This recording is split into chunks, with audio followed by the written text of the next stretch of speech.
c'est-à-dire le verset 11, qui dit ceci. Quand Saul, si vous voulez, quand Saül et toute l'armée d'Israël entendent ce que Goliath dit, ils sont paralysés par la peur. Ils sont paralysés par la peur. Nous allons parler aujourd'hui de la peur.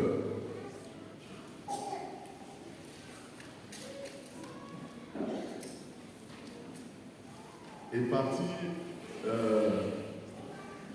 de la bataille de Soko,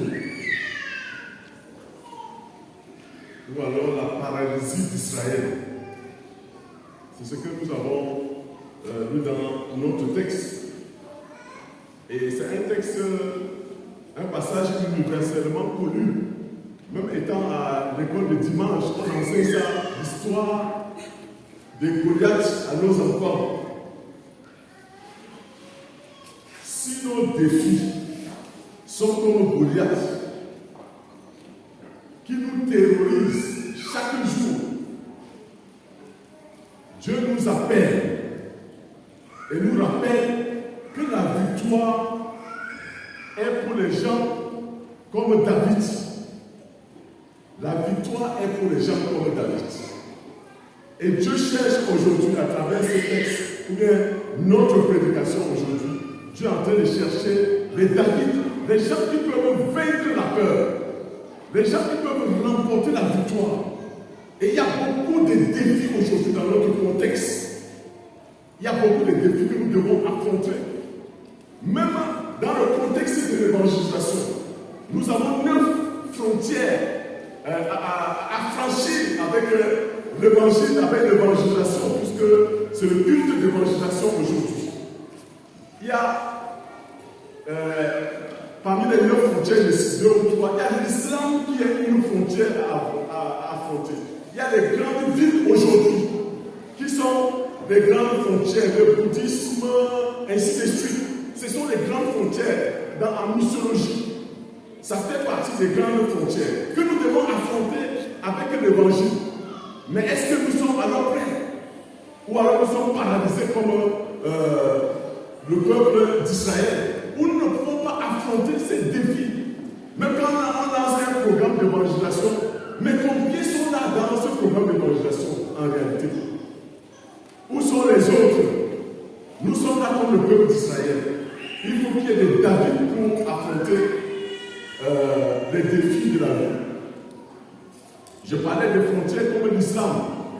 Selon les statistiques, en 2050, le monde sera gouverné par l'islam. C'est l'islam qui va dominer le monde en 2050.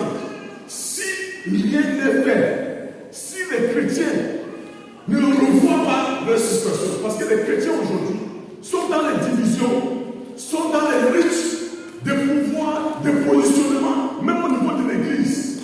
La recherche de l'argent, la recherche des titres, les bishops, archibishops, ainsi de suite, les révérends, les très révérends, ainsi de suite. Voilà ce qu'on cherche aujourd'hui. Et à être vraiment bien placé, bien affecté, bien positionné dans des paroisses qui donnent assez d'argent et autres. Voilà les réalités de nos églises aujourd'hui. Pendant ce temps que l'islam est en train de gagner le monde, 2050, le monde est dirigé par l'islam. Malgré votre Saint-Esprit, malgré votre délivrance, malgré vos prophéties, c'est l'islam qui va prendre le contrôle du monde entier. Vous voyez que même dans les mosquées, maintenant, on fait les délivrances. Vous avez vu les images? Dans les mosquées, ils commencent déjà à faire les délivrances. Parce qu'ils savent vos problèmes. Vos problèmes, c'est la démonologie, c'est les démons, c'est le spiritisme et l'autre. Et les Africains sont tellement enrayés dans ça. Et ils sont nombreux. On veut les attaquer, les gagner à travers ça. Puisque dans nos églises aujourd'hui, les gens courent derrière le spiritisme et autres pour rechercher la délivrance et tout ça. L'islam, il y a des théologiens maintenant. Puisqu'ils ont créé les grandes facultés de théologie. On emploie des théologiens musulmans et autres qui partent faire des études. Et étudier, on envoie dans certains milieux chrétiens également, faites des études pour étudier votre mentalité et comment gagner les chrétiens également pour qu'ils soient convertis à l'islam. Et c'est ce qui est en train de se passer. Financer les études, les bourses qui sont en train d'envoyer aujourd'hui pour aller au Maroc, en Égypte, aller un peu partout dans les pays du Maghreb. Le plan est en marche. Pendant ce temps, les chrétiens sont terrorisés par la peur. Ils sont enfermés. Ils sont dans les querelles. Ils sont dans les bagarres. Ils sont dans les problèmes. Voici ce qui se passe aujourd'hui. Les musulmans sont en train d'occuper les grandes villes en Europe. Puisque les grandes chapelles, ils sont en train de les récupérer en Europe aujourd'hui. Puisqu'il y a plus les chrétiens. Ils ne sont plus nombreux. Ils sont en train de les récupérer, d'acheter des grandes églises en Europe pour transformer en mosquée. Vous vous souvenez de ce qui s'est passé en Turquie? C'était grandes cathédrales qu'ils ont récupéré déjà. Ou alors, au niveau de, je ne sais pas, c'était le Danemark et autres, on accepte que les musulmans viennent faire certains programmes également à l'église. Ça veut dire que la négociation entre l'église et l'islam, c'est ce qui est en train de se passer. Voilà. Et les grandes mairies en Europe sont occupées par sont en train d'être occupées par les musulmans. Que ce soit en Angleterre, que ce soit dans d'autres pays, parce qu'ils sont en train de devenir de plus en plus nombreux.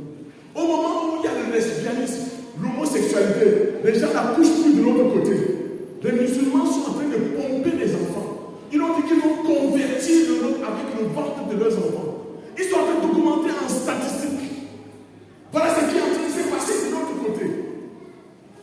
Puisqu'il y a une prise en charge, dès que la femme, elle est enceinte déjà, vous commencez déjà par toucher les allocations. Donc, ils n'ont plus besoin de travailler même parce qu'il y a assez d'argent. En Italie, c'est en Espagne, où la femme, dès que tu peux encourager l'éducation et autres, dès qu'elle est déjà enceinte, elle peut même au niveau de son service obtenir le congé déjà pendant 2 ans et payer. Et les musulmans sont en train d'exploiter ces failles au niveau de l'Europe. Non seulement ils s'enrichissent, mais ils sont en train de pomper des enfants. Dans bientôt, avec les élections, c'est la démocratie. C'est eux qui seront nombreux. En France, les musulmans sont plus nombreux que les chrétiens. Ça, c'est clair. Maintenant, dans une église de Strasbourg, une église de plus de 5000 membres, une église luthérienne, où vous avez 60 personnes, une église de 5000 membres, une grande cathédrale, la grande cathédrale Saint-Pierre. Vous avez 60 à 70 personnes. Et ces gens-là sont des vieux, puisqu'il n'y a pas de jeunes, ils sont en train de mourir au fur et à mesure. Dès que l'effectif est en train de décroissant, de diminuer et autres, dans bientôt, c'est les musulmans qui vont encore récupérer ça. Parce qu'ils sont en train de répondre à certains problèmes sociaux, certains problèmes et autres. Pendant ces temps, les chrétiens, où sont-ils? Au moment où le centre de gravité du christianisme mondial est en train de se déplacer en Afrique, pour que l'Afrique prenne le leadership du monde, où nous devons envoyer plutôt des missionnaires partout, en Europe et autres. Où sommes-nous? Heureusement que l'église fraternelle, avec quelques cas, ces derniers ans, envoie déjà des missionnaires au Mali. Et là, il faut qu'il y ait le financement des Norvégiens ou des gens du Danemark qui ont pour payer. Mais comment nous, on ne peut pas payer le plan en charge des missionnaires que nous envoyons? L'église luthérienne en France, qui a voté déjà l'homosexualité. Parce que même les pasteurs ne sont plus nombreux pour assister à cette grande rencontre, à cette grande assemblée.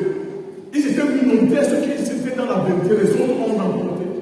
Maintenant, ils sont en train de chercher certains pasteurs pour aller quand même faire un grand nombre là-bas.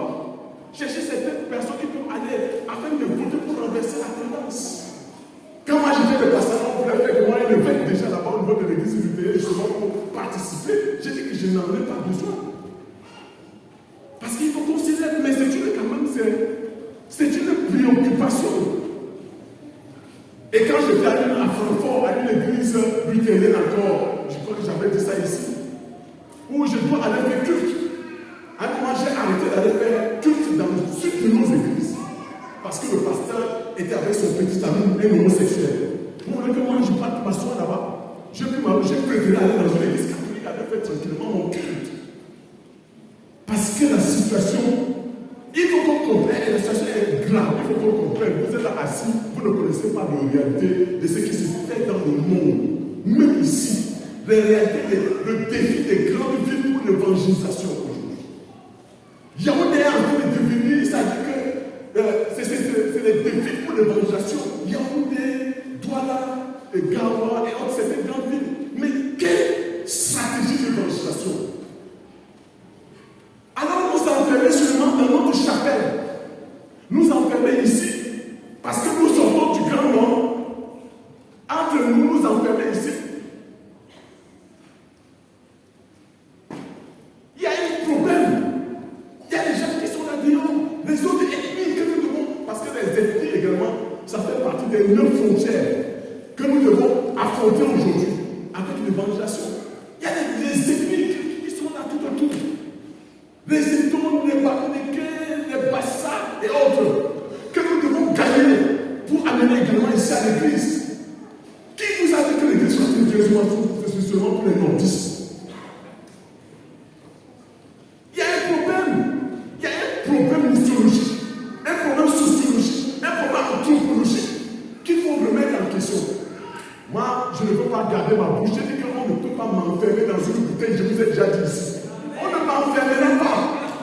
Parce que je suis un homme libre. Et en plus, je suis un chercheur. J'étudie la Bible, j'ai étudié la Bible. Et il faut contextualiser cette Bible-là. Parce que la Bible, Dieu s'est adressé d'abord au peuple d'Israël. C'est d'abord le message des gens du peuple d'Israël.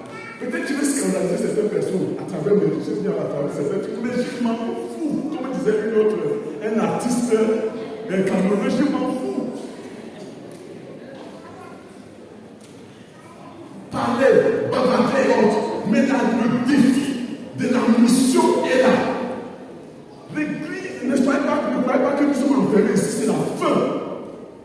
Vous devez avoir une ouverture. Vous devez aller au-delà. Vous ne devez pas vous enfermer seulement ici. Croire que, comme je l'avais dit aussi, que l'église est une salle d'attente pour le paradis. L'église n'est pas une salle d'attente pour le paradis. Que vous devez venir seulement pour vivre votre spiritualité, tout simplement en attendant que Jésus arrive pour aller au paradis. Non. Dieu nous a mis, il a créé Adam et Ève. Il les a mis, il a dit que travailler. Nous ne sommes pas là seulement pour venir à l'église et chanter Alléluia, adorer et partir. Non. On nous a mis sur la terre pour travailler cette terre. Les chrétiens doivent investir dans tous les domaines de la société. Nous devons avoir un impact à tous les niveaux. Vous allez faire un impact où vous allez faire vous enfermez dans les 4 minutes, c'est ça votre impact. C'est que vous n'avez rien compris de l'évangile, de l'évangélisation. C'est qu'il y a un problème par rapport à la communauté. J'ai sorti d'une rencontre à Johannesburg où j'ai été élu parmi les catalyseurs dans le monde par l'Assemblée, l'Alliance évangélique mondiale. Justement, on a vu qu'il y a un problème. Nos églises sont en train de se remplir, mais au fond, il n'y a rien. Ils ne sont pas. Ça veut dire que l'église ne porte pas, n'a pas d'impact. Il n'y a pas de disciples dans les églises aujourd'hui. Il y a des chrétiens, ils prennent la Sainte Seine, ils sont sérieux, ferment les yeux quand la Sainte Seine arrive, jouent à leur spiritualité, en train de faire le truc. Mais spirituellement, pas de profondeur. On veut maintenant que ce mouvement au niveau de la langue veut que maintenant qu'on travaille à la qualité des chrétiens aujourd'hui, à la qualité des vies des chrétiens, pour que vraiment nous puissions avoir un impact dans la société. Puisque nos églises justement ont des difficultés, c'est pour ça qu'il y a des courants des spiritistes qui pénètrent nos églises aujourd'hui. Une église où il y a vraiment l'enseignement, les gens fuient. Mais si tu peux parler des mouvements du Saint-Esprit, des prophéties, c'est ça que nos églises sont en train de remplir aujourd'hui. Mais là où on enseigne la parole de Dieu, réellement, comme un pasteur a voulu faire, il a dit qu'il arrête ce qu'il fait là. L'église était pleine, il était devenu riche, Dieu lui a parlé pour dire que tu as arrêté. Il a dit, ok, je me reviens donc à la parole de Dieu. Il a commencé à enseigner chaque dimanche, chaque jour de la semaine d'enseignement enseigné. commencé par se vider. L'église a commencé par se vider. Parce que les gens venaient pour les prophéties, pour les guérisons, pour les tatans et autres. Mais Dieu a dit reste ferme. Il est resté ferme. Il est resté un noyau. À partir de ces noyaux, il a commencé par bâtir la vraie église de Dieu. Et c'est comme ça que l'église a commencé par reprendre à nouveau la croissance non seulement spirituelle, mais numérique, mais cette fois avec les vrais chrétiens, avec un bon fondement. C'est la réalité que nous devons vivre aujourd'hui. Et par rapport à notre texte que nous voyons avec la guerre qui s'est passée à Soko entre Israël et les Philistins, Goliath est devenu donc l'ennemi irréductible. Et on a dit qu'il y a des Goliaths aujourd'hui. L'islam, c'est un Goliath. Les noms à terre sont les Goliaths. Les grandes villes sont les Goliaths. Il y a les Goliaths également au sein de notre église, même de notre paroisse, que nous devons les affronter avec l'évangile, la puissance de Dieu. Le contexte historique montre qu'entre les Philistins et les Israéliens, plusieurs guerres ont été menées et des défaites et des victoires ont été connues de part et d'autre. Tout laisse à comprendre que Goliath ne devrait pas être appelé champion s'il n'a jamais combattu et que parmi les anciennes expéditions contre Israël, il a certainement figuré parmi les vaillants.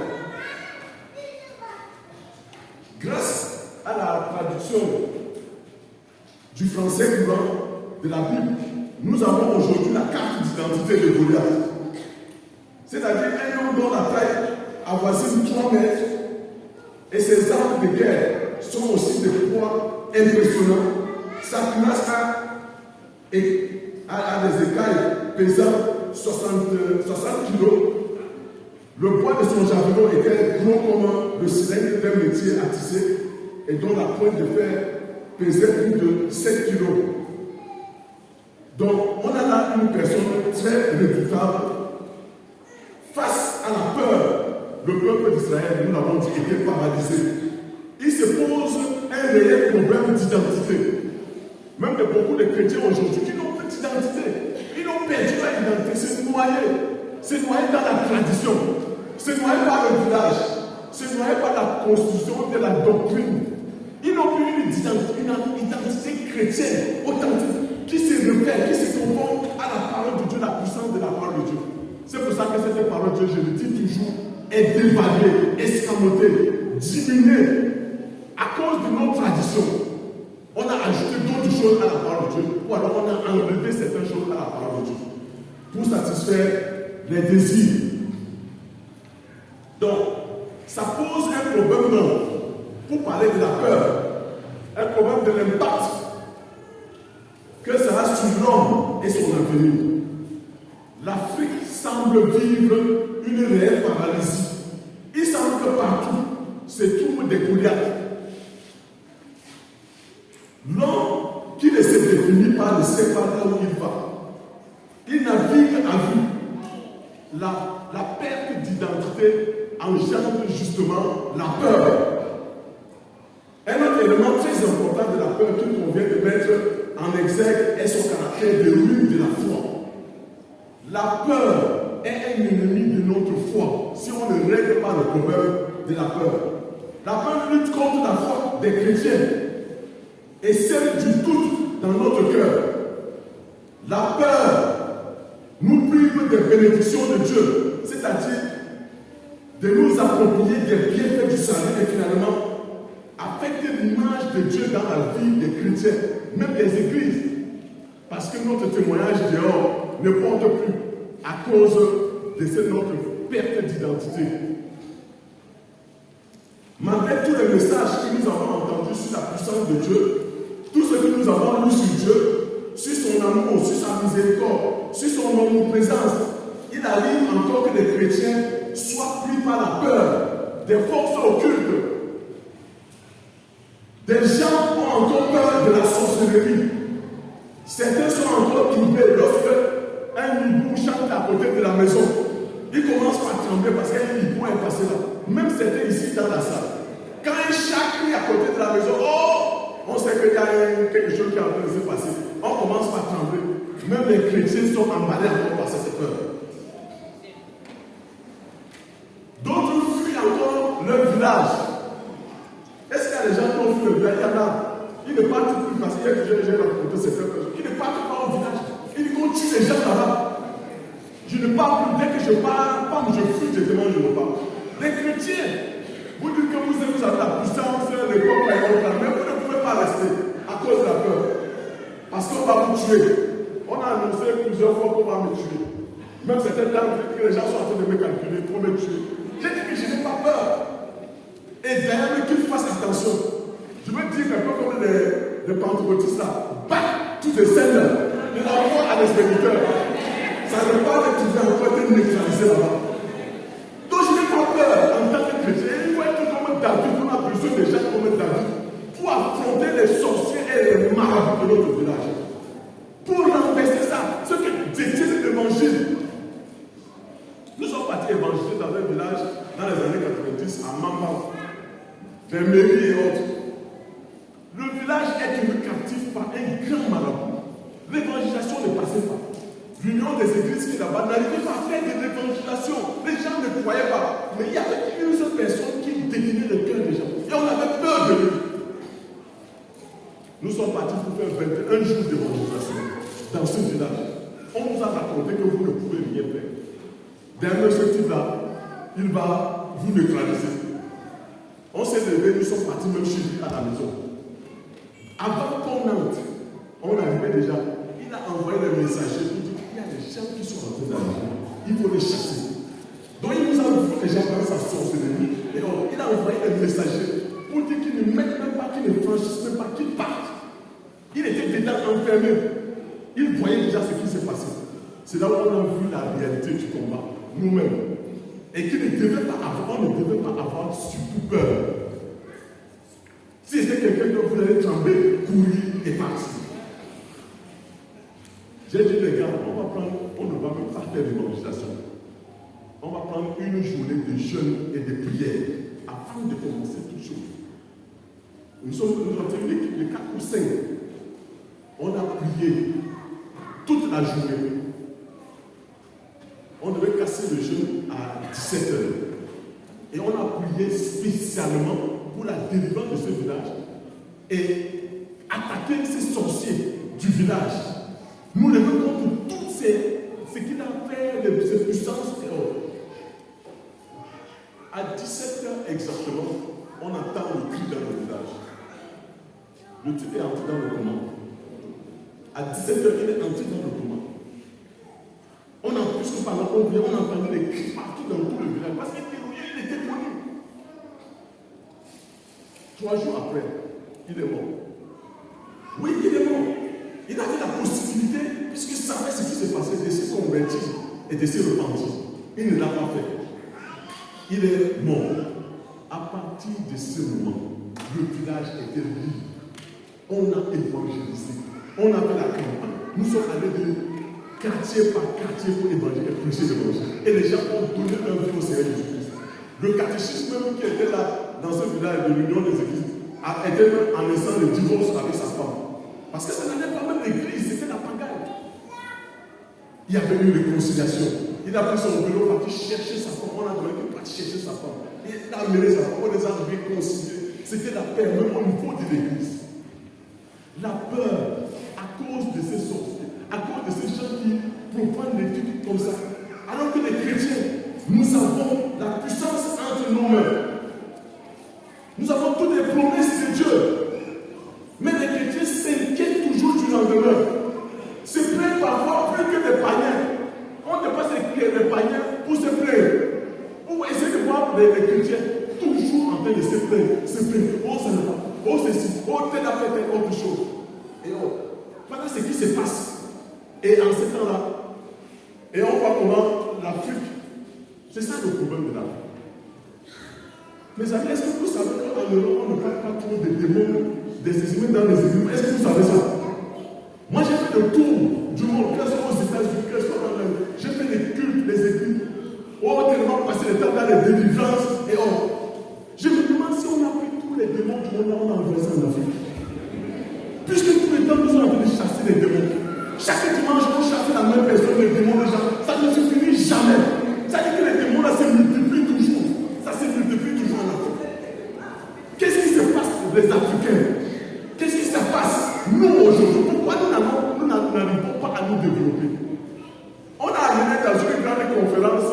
international. Les Européens et les Africains, les pasteurs, les grands bishops sont arrivés. Ils devaient faire une semaine de programme, comment on appelle ça? Une convention, une conférence et autres. Les Européens étaient à l'aise. Ils sont avec leur voiture, allaient faire un peu leur pique-nique, allaient faire leur shopping, aller dans les boutiques, aller faire leur marché et autres. Nos pasteurs africains, ils sont tellement spirituels, donc ils n'ont pas besoin d'aller se souiller et autres. Eux, ils restent en train de prier, de faire des trucs pour garder leur foi, des trucs comme ça et autres. Les autres pasteurs étaient épanouis, ils étaient à l'aise. Mais nos pasteurs étaient toujours crispés, en train de faire des trucs.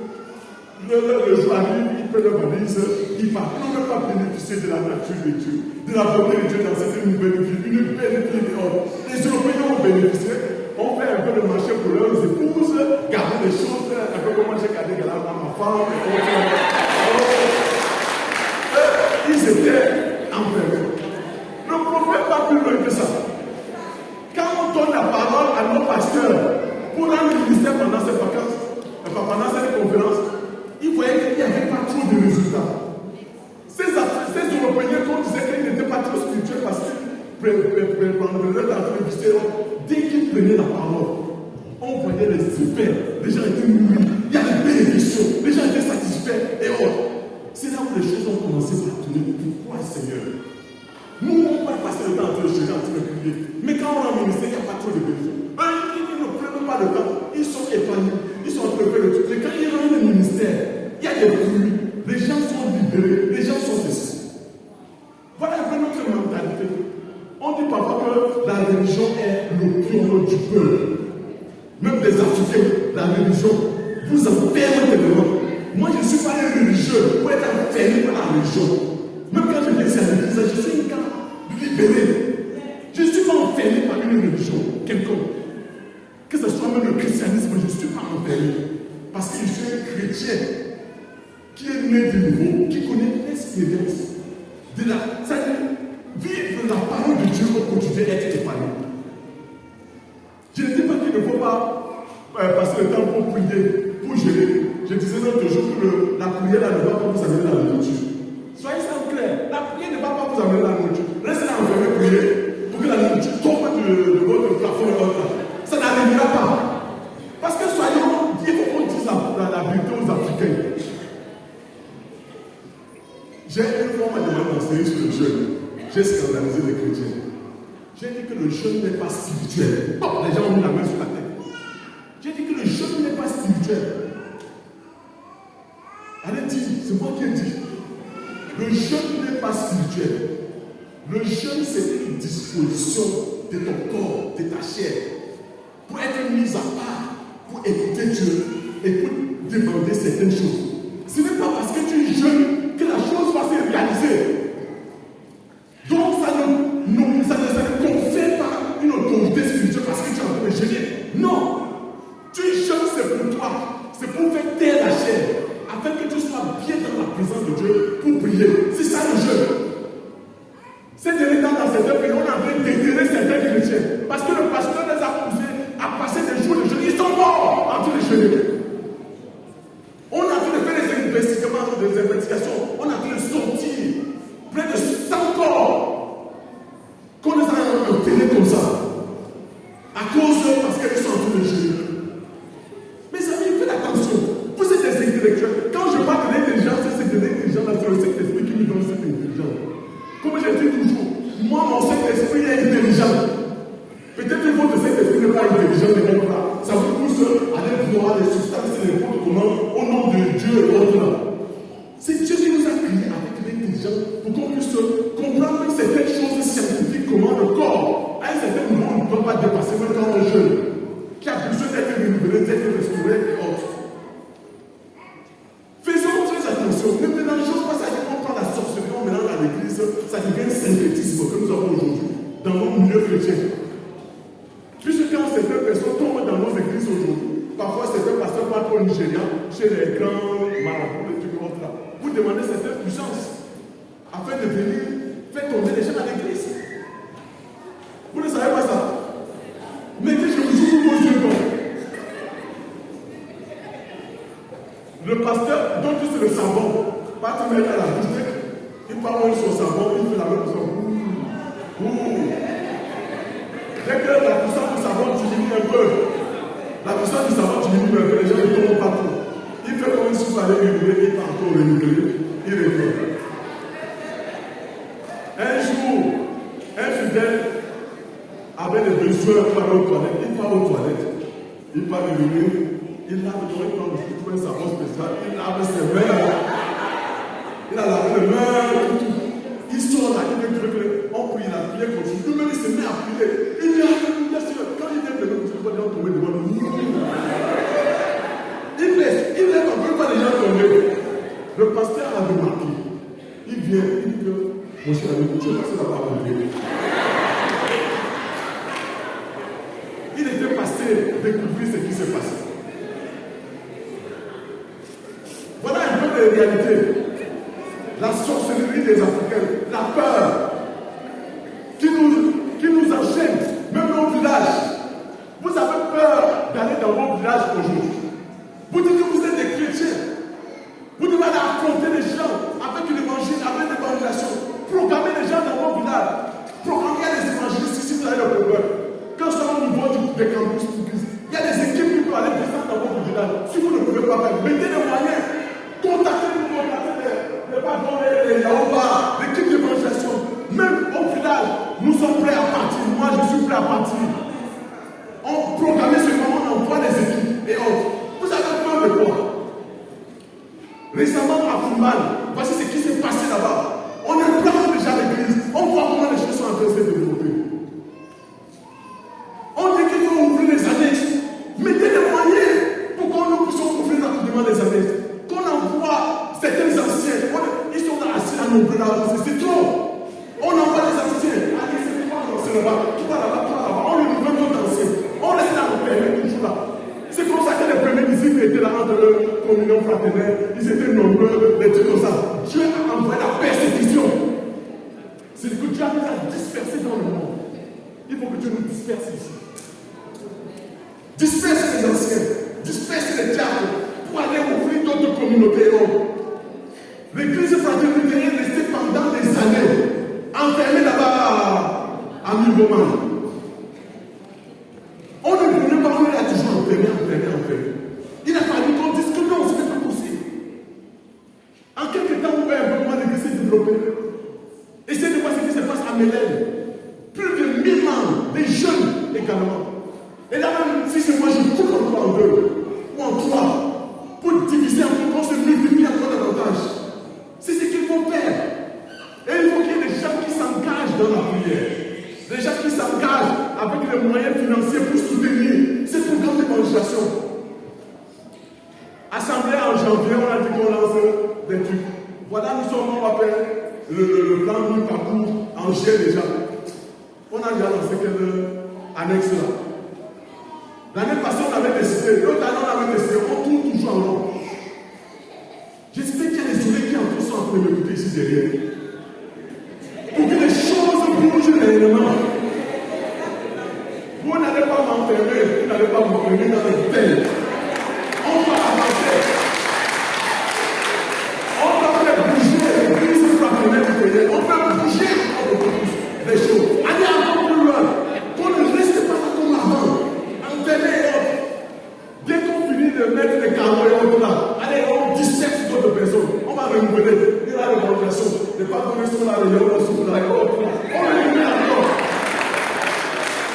On se lance dans le mouvement de prière. Des jeunes, des vrais jeunes. Pas les jeunes que vous faites là seulement sans objectif et autres là. Pour que les choses puissent avancer. Nous voulons attaquer même les Goliaths qui sont dans nos villages. Les attaquer avec l'évangile pour qu'ils se convertissent, que les gens soient prêts à revenir au Seigneur.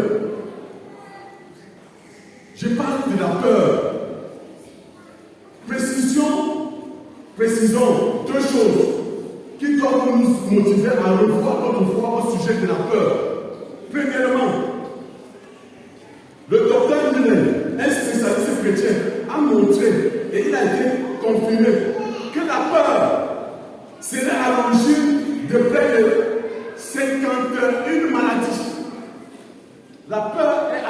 c'est une de nos maladies. Le même médecin montre que les maladies telles que l'hypertension, les troubles cardiaques, les maladies de rein, le goitre, l'arthrite et d'autres ont pour origine la peur. Il y a certaines maladies que parfois ça vient s'installer chez nous comme ça. Si tu as peur, ça se développe en nous et puis ça mange. Parfois on te dit que non, on te passe une information dès que ça entre au niveau de subconscient. Tu vas voir que ça commence à agir en toi. Alors qu'en tant que Jésus, tu devais dire que non, tu stop, non, non.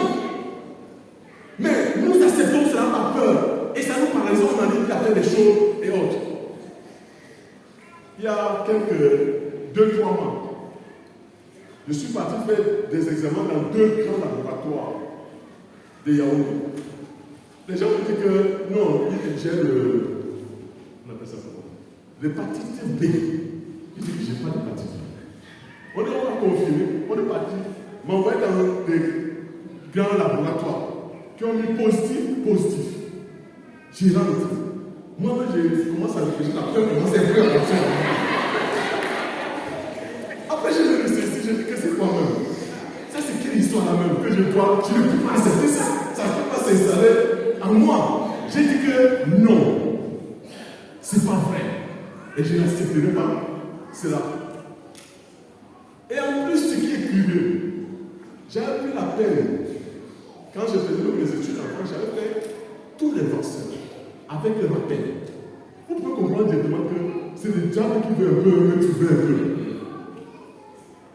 J'appelle l'ancien Madi, il me donne le contact d'un gastro. Il me donne le contact d'un gastro à l'hôpital. Je pars le rencontrer. Il commence à dire, je dis non, c'est pas vrai. Même si tu es cardio, des trucs comme ça, c'est pas vrai, des trucs comme ça. Je lui dis ça parce que je ne suis pas parti avec la peur, mon docteur, mon médecin, des trucs comme ça. Non, moi-même là, je ne me suis pas laissé faire.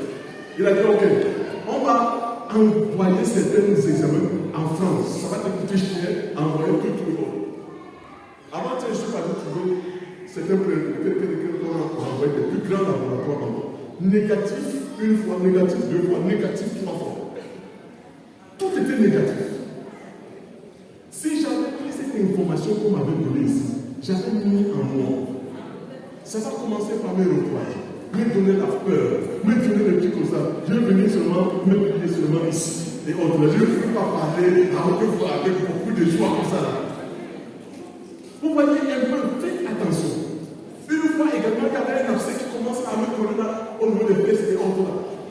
Alors que je suis dans un programme d'évangélisation, programme de prière. Ça ne fait pas augmenter chez les gens. J'ai dit que non, ça ce n'est pas normal. J'ai pris autorité. J'ai dit que cela quitte. Au nom de Jésus. Pas le lendemain, je me lève, tout a disparu. Totalement. Donc il y a certaines choses là, certaines maladies qui sont en train de nous ruiner.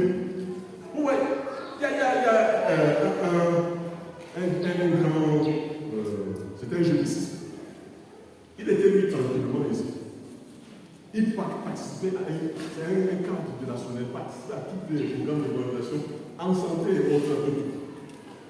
Il part en Allemagne, ses enfants disent qu'on va faire le bilan de santé et autres. On fait le bilan, on trouve qu'il a le cancer phase terminale. Dès qu'il reçoit l'information, c'est là où la maladie commence. La peur est entrée. Il n'a pas su remonter. Pourtant, bien effectivement, ça a commencé à jouer sur tout ce monde psychique, psychologique, tout le monde. Ça n'a pas fait quelque chose de bon. En bonne santé, bien, tout et autres. Nous devons faire attention à la peur et nous devons agir comme David. Deuxièmement, lorsqu'on est habité par la peur, on n'est plus en mesure de réagir contre les fléaux. Quand on est habité, on ne peut plus réagir. Vous voyez, le peuple d'Israël ne pouvait plus se lever pour aller affronter parce qu'ils étaient terrorisés par le champion mondial qui était là. Il ne réfléchissait plus. Mais il a fallu qu'un enfant qu'on avait même négligé, qui avait l'onction de Dieu, qui dit que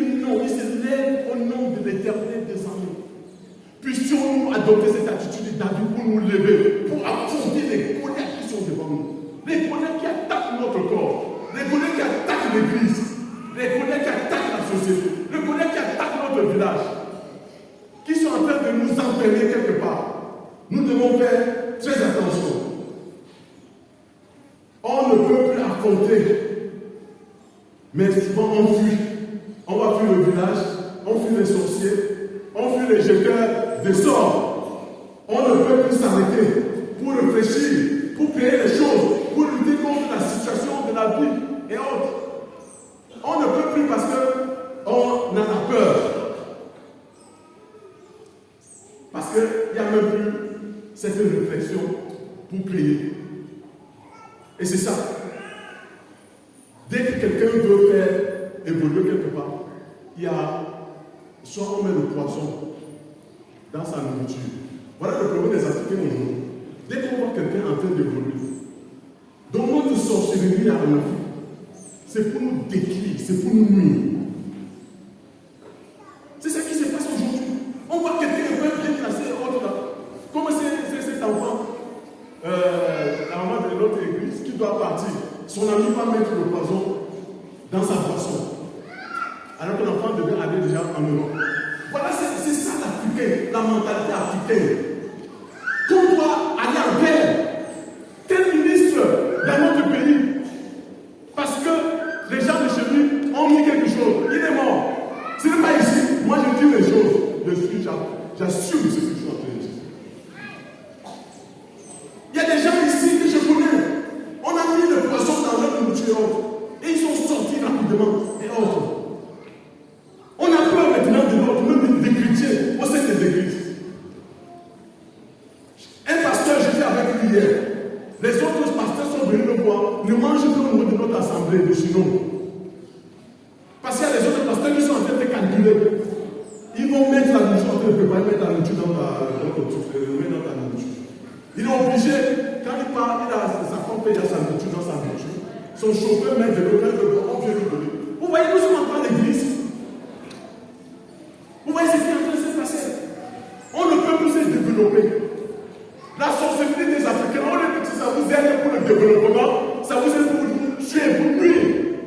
En Europe au moins, le franc-maçonnerie, les autres là, ils font ça, ils investissent ça dans les recherches, ils se développent, ils évoluent.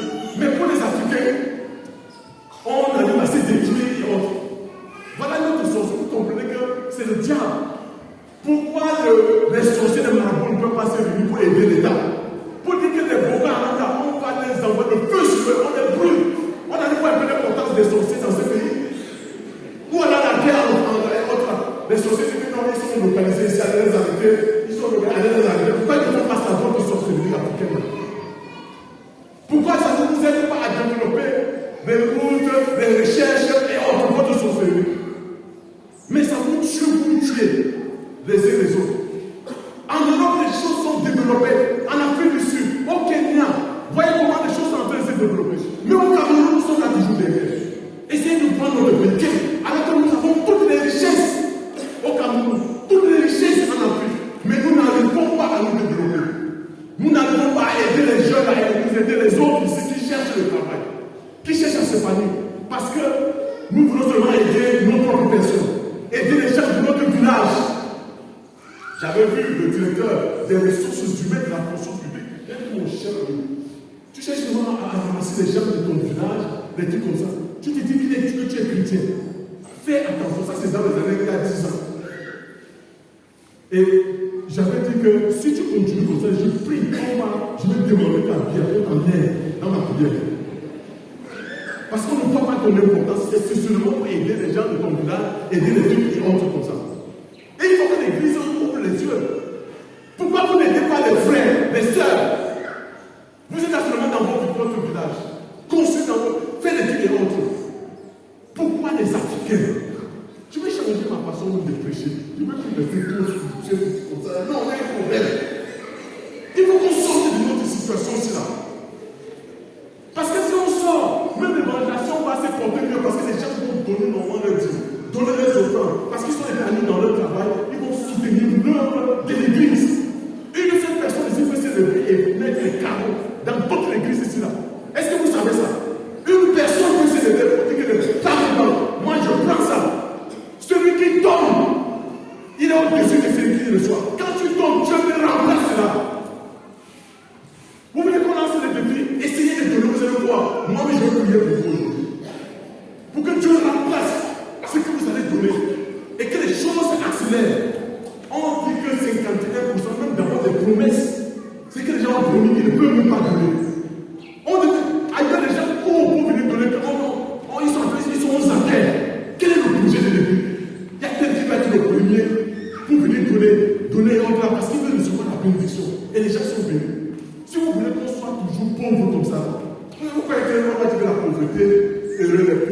esprit quand ils vont hériter le royaume des cieux.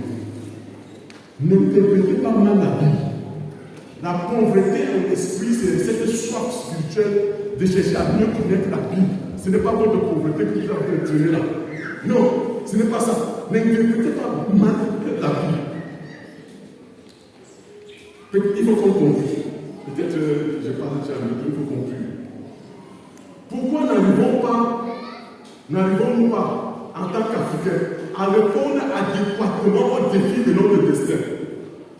Que nous arrive-t-il pour que nous soyons paralysés face à des problèmes que nous ne sommes pourtant les seuls à pouvoir résoudre? Qu'est-ce qui ne marche pas dans nos esprits et dans nos intelligences pour que nous cédons dans une large et inquiétante mesure aux forces du défaitisme, à la fatalité? Qu'est-ce qui ne va pas? Kamana résume un peu le travail d'exorcisme de l'Afrique en 3 démarches combinées. Premièrement, la défaitisation de la société africaine, la désensorcellement des mentalités, parce que c'est des gens dans la mentalité. On doit vous formater, votre pour le programmer votre logiciel. L'instauration de la logique du bonheur partagé. C'est ça qu'on va instaurer les autres nouveaux logiciels. Là, on va enlever les mauvais là pour mettre là-bas. Vous allez voir que les choses vont décanter ici là. On va libérer certaines personnes qui sont attachées par la peur, qui ont peur de ceci, de telle et autre là, même des sorciers, de telle autre personne. Les chrétiens, les jeunes sont démissionnaires, sont passifs, sont pessimistes. Ce sont les idées qui créent la richesse, qui créent la valeur ajoutée à la matière première, au nouveau service. Et on a vu les jeunes, comme Mark Zuckerberg, à 30 ans, déjà était encore sur les bancs. Comment ils peuvent lancer des trucs comme Facebook et autres et devenir riches maintenant? Les gens comme Blaise Pascal, appliquer les mathématiques pour son papa qui était percepteur, comment calculer pour qu'il n'y ait pas de risque. Blaise Pascal, je découvre un philosophe qui est mort en Christ, autour de 23 ans et demi. Le Dieu d'Abraham, le Dieu d'Isaac, le Dieu de Jacob. Ou alors comme Martin Luther Calvin, qui a créé les institutions chrétiennes qu'on utilise aujourd'hui dans la faculté. À l'âge de 16 ans, le gars était déjà créé les trucs. Mais toi, qu'est-ce que tu es en train de faire? Si tu meurs maintenant là, qu'est-ce qu'on va nous dire de toi? Quel est le bilan de ta vie après ta mort? Tu vas aller mourir comme les autres au cimetière, remplir des projets, des grosses entreprises qui sont enfermées au niveau des cimetières. Quel est le bilan de ta vie? Jésus-Christ est parti devant le Père. Il dit que voici ce que j'ai réalisé en 3 ans. J'ai formé ceci, j'ai délivré ceci, j'ai fait cela. En 3 ans seulement. Toi, si tu meurs maintenant, quel est le bilan de ta vie? Les gens ont marqué leur génération, ont marqué leur société, ont marqué leur bureau, leur ministère, leur établissement scolaire, les universités. On a marqué, parce qu'on a pénétré. Même les générations, le Paduca au niveau du Québec, avec marqué un peu au niveau de l'université. Leur génération. Mais pour les jeunes aujourd'hui, vous êtes tellement négatifs, pessimistes et autres, entraînés par cette peur. David était un jeune, il s'est levé et il a réalisé quelque chose qui est resté dans l'histoire. Toi, même dans cette paroisse, tu peux laisser ton nom dans cette paroisse, réaliser quelque chose de spécial, pointer dans l'histoire également de ce que tu as fait. Le Seigneur est avec toi. Tu as la force du Seigneur, la puissance du Seigneur. N'aie plus peur pour changer les choses dans ton foyer, dans ton milieu socio-professionnel, à l'université, au niveau de la société, à tous les niveaux, pour créer, pour agir, pour inventer, pour publier. Voilà ce que vous pouvez réaliser. N'ayez plus cette peur. Ne soyez pas enfermés par peur de la maladie, par peur de sorciers, par peur de marabouts, par peur du système, par peur même parfois de l'église. Soyez des hommes libres, des hommes engagés comme David, et engagez-vous pour le service du Seigneur, pour affronter les 9 frontières avec l'évangile. Que le Seigneur bénisse sa parole dans la vie de chacun d'entre nous. Au nom de Jésus-Christ. Amen. Je peux prier pour certaines personnes. Si tu sens la prière, je dois savoir. Je ne veux pas dire, tu as été béni d'une manière ou d'une autre, si toi t'écoutes, commence même par dire quelque chose pendant que tu es. J'ai besoin des hommes libres, pas les gens qui ont peur de rester là pendant qu'on va le dire. Je n'ai pas besoin d'être heureux là assis. J'ai besoin d'être courageux.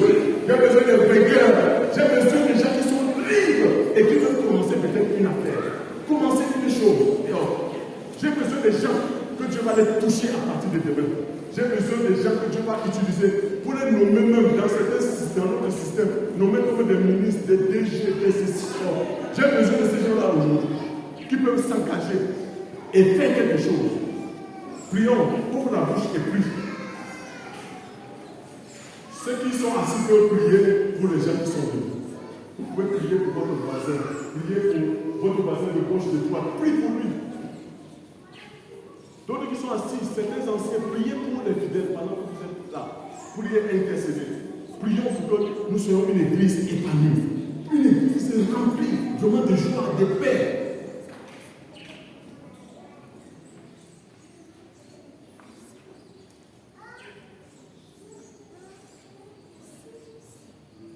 Prie, sens-toi libre pour prier pour que le Seigneur vraiment fasse quelque chose. Peut-être sous fond de piano. Quelqu'un fasse quelque chose, que le Seigneur fasse quelque chose nouvelle dans ta vie. Pour que tu ne sois plus la même personne au sortir de ce culte. Que tes idées changent. Que tu sois vraiment dans la présence de Dieu. Peut-être tu étais gagné par la peur. Prie pour que Dieu te délivre de cette peur. Que tu ne sois plus un homme, une femme peureux.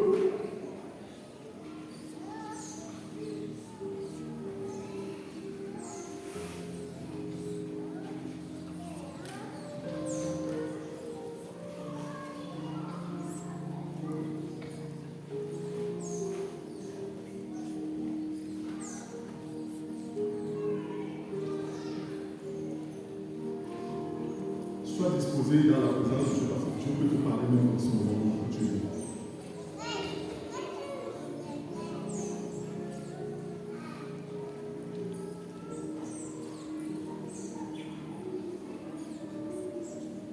Seigneur, nous te bénissons parce que tu nous appelles à la liberté. Tu nous appelles à être des hommes libres. Tu ne veux pas que nous soyons effrayés comme le peuple d'Israël. Seigneur, nous sommes effrayés par la situation de la vie quotidienne. Nous sommes effrayés par les sources et par les maladies. Nous sommes effrayés par notre environnement. Seigneur, nous sommes parfois enchaînés. Parfois, nous sommes enchaînés par la maladie. Nous sommes enchaînés, Seigneur Père. Nous n'arrivons pas à nous développer, à nous épanouir. Seigneur, fais des nouvelles choses dans la vie de tes enfants, debout en ce moment. Fais des nouvelles choses dans leur vie. Seigneur, je prie que tu les libères. Je prie que tu brises les chaînes qui les retiennent dans leur vie au nom de Jésus. Je coupe tous les chaînes de maladie dans votre vie. Je les condamne au nom de Jésus. Les chaînes de mauvais sorts, de malédictions que les gens ont envoyées sur vous, de mauvaises paroles même de certaines personnes contre vous, contre votre travail, contre votre famille. J'annule cela au nom de Jésus. Je vous déclare libre. Je prie pour que le Seigneur répande sa puissance dans votre vie, répande la joie dans votre vie, pour que vous soyez épanouis, pour que vous viviez une vie chrétienne authentique, épanouie. Seigneur, je prie que tu ouvres les portes devant eux. Seigneur, que tu brises les obstacles, que tu brises les problèmes, les difficultés qu'ils rencontrent, Seigneur Père, qu'ils vivent pleinement en toi, Seigneur Père. Comme dans Jean chapitre 10. Seigneur, tu es venu pour que tes brebis aient la vie. Et qu'elle ait des vies abondantes. Seigneur, qu'ils vivent abondamment dans leur lieu de service, dans leurs études, dans leur travail, dans tout ce qu'ils font. Seigneur, qu'ils aient une vie abondante au nom de Jésus. Je lève un mur de protection tout autour de chacun au nom de Jésus. Pour vous protéger, je protège vos familles. Je protège les membres de vos familles, vos enfants, vos parents, vos frères, vos soeurs, vos maris, vos femmes. Je les protège dans le sang de Jésus.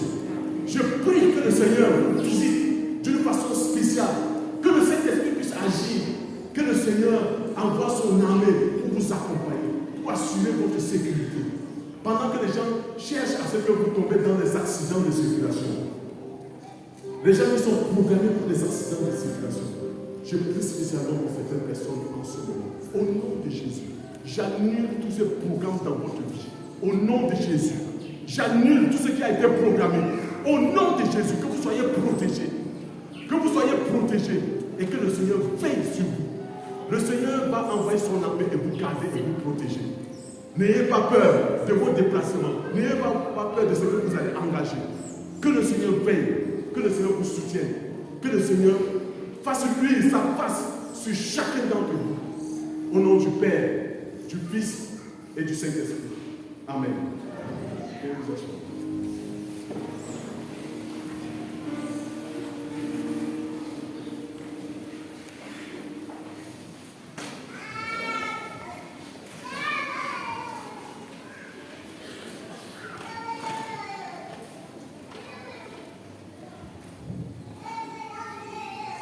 Bénissons le Seigneur pour le message. Nous disons merci